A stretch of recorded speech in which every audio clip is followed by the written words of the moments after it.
Olá pessoal, continuando aqui nossos estudos sobre Java e orientação a objetos. Hoje, nesse vídeo, falaremos sobre associação ou agregação entre classes, tá? Então, entramos agora no conceito de relacionamento entre as classes. Isso é importante frisar.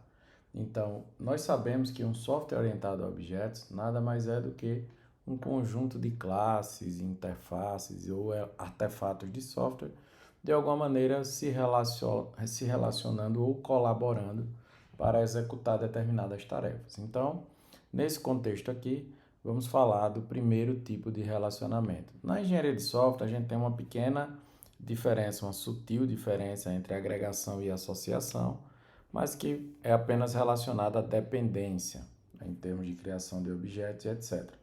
Para nós aqui, que temos o foco em código puro e simples, eu não vou me preocupar muito em diferenciar os dois e tal.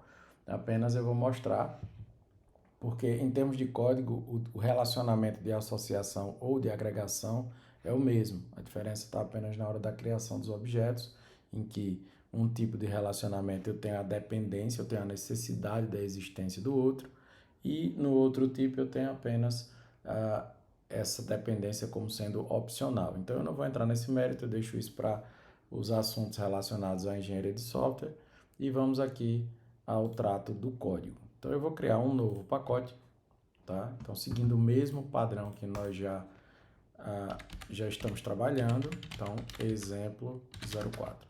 E aqui então eu vou criar algumas classes. Eu vou criar duas classes, na verdade. Eu vou criar uma classe chamada aluno e vou criar uma outra classe chamada endereço. Então, o relacionamento de agregação ou associação, ele é aquele relacionamento que nós dizemos que eu tenho alguma coisa. É um relacionamento do tipo eu tenho alguma coisa. Então, se a gente pensar aqui nesse contexto aluno-endereço, é fácil perceber que o aluno tem um endereço. Então, esse termo, o aluno tem um endereço, é exatamente o que reflete aqui esse tipo de relacionamento, porque esse relacionamento em código ele se dá quando uma classe possui um atributo que é representado pelo tipo de dado de uma outra classe que nós especificamos. Então, como assim? Eu vou especificar aqui a classe endereço para que a gente entenda melhor. Então, eu vou criar aqui essa classe endereço com apenas alguns atributos, tá? Logradouro. Vou criar aqui um outro número e vou criar aqui mais um atributo chamado bairro. Isso vai ser mais que suficiente para que a gente possa demonstrar o exemplo. Então, eu vou inserir aqui os getters e setters para os três atributos que eu especifiquei, apenas para que a gente possa ganhar tempo. Tá? Então, observe, a minha classe endereço está pronta e até aqui não há nenhuma novidade, não há associação, não há agregação aqui funcionando.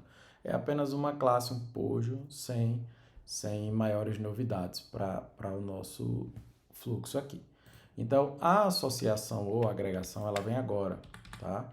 Quando aqui na classe aluno, eu vou então criar um atributo nome e vou criar um outro atributo que vai representar o endereço do aluno. Então, o aluno, ele tem um endereço. Então, aqui sim, nós estamos criando o vínculo entre as duas classes. O aluno tem um endereço. Então, note que eu tenho um atributo nessa classe que é representado pelo tipo de dado de uma outra classe. Ou seja, esse atributo aqui, ele também é um objeto, só que é um objeto da classe endereço e estabelece o vínculo entre as duas entidades ou classes. Então, a partir desse momento aqui, eu sou livre, então, para definir aqui os métodos getters e setters. Observe que eu tenho sim get e set para esse atributo endereço, retornando um objeto do tipo endereço e recebendo como argumento um objeto do tipo endereço. Não há problema nenhum nisso, tá? E eu também posso, inclusive, referenciá-lo em método construtor, se eu achar assim prudente ou necessário, por exemplo, aqui eu vou criar um método aqui que vai receber o nome e vai receber também o endereço do meu aluno, tá? Então, veja que eu consigo, então, atribuir o nome ao nome e consigo atribuir também o endereço recebido como argumento ao endereço que é, na verdade, atributo daquela classe em questão. Então, observe que as duas classes estão concluídas, inclusive o vínculo entre elas também está formado. Então, é um vínculo do tipo eu tenho alguma coisa. Veja também que não foi necessário nenhum tipo de importação. Por quê? Porque as duas classes estão no mesmo pacote. Então, como elas estão no mesmo pacote, elas já se enxergam por padrão. Eu não preciso explicar, por exemplo, a classe aluno onde está localizada a classe endereço, porque elas já se enxergam e automaticamente se conhecem. Então, eu vou criar agora uma outra classe, uma classe de teste, onde eu vou exatamente efetuar, criar, na verdade, objetos da minha classe aluno. Então, se eu conseguir criar um objeto ou mais de um objeto da classe aluno, já é mais que suficiente, inclusive, para validar também a classe endereço, já que nesse contexto aqui há uma dependência entre as duas classes. Então, eu vou definir aqui, ó, um aluno A1, e aí observe que a linha padrão de criação de objeto, essa que nós já utilizamos desde o início aqui, quando falamos a primeira vez sobre construtores. Então, veja que eu preciso passar aqui os argumentos que são necessários ao construtor da classe aluno. Então, quais são os argumentos? Eu preciso passar primeiro o nome do aluno e depois eu preciso passar um endereço para ele. Então, é exatamente o que eu vou fazer agora. Então, primeiro nome, então eu vou definir aqui o aluno Marcos, vírgula, e aí eu passo o endereço. Então, nós temos duas maneiras de fazer isso. A primeira delas é criando o endereço aqui separadamente, como objeto também, tá? Então, o endereço, ele não tem método construtor especificado, então eu posso usar o vazio, mas caso eu ache interessante, eu posso retornar a classe endereço e posso aqui sim especificar esse método construtor, como a gente fez também na classe aluno, então não há nenhum problema nisso. E aqui eu posso passar os argumentos que eu achar pertinentes. Então, o logradouro, o número e também o bairro. O bairro é do tipo string. Então, observe que eu vou receber esses três elementos. Então, o logradouro que eu recebo como argumento, eu vou colocar lá no atributo da classe. O número que eu recebo como argumento, eu também vou colocar, ou vou atribuir ao o elemento número da classe. E, por fim, eu tenho ainda o atributo bairro, que também vai receber esse bairro que está sendo passado aqui como argumento. Então, voltando lá na classe de teste, observe que agora eu já não posso mais utilizar dessa maneira. O que eu preciso fazer? Eu preciso especificar aqui, ó, rua A, que é o logradouro, um número qualquer, 1, 2, 3, e um bairro qualquer também, que poderia ser o centro. Então, observe que agora que eu tenho esse objeto endereço criado, eu agora posso simplesmente atribuir ele ao construtor ou passá-lo como argumento ao construtor do elemento A1. Então, essa seria a primeira maneira de fazer essa construção, recebendo um outro objeto e passando ele como argumento. Mas a segunda maneira, eu consigo já criar tudo em um único momento, ou seja, passando todo mundo já como argumento. Então, aqui eu poderia criar a Maria e ao invés de passar aqui a referência ao objeto já criado, aqui eu já posso fazer uma chamada ao construtor, tá?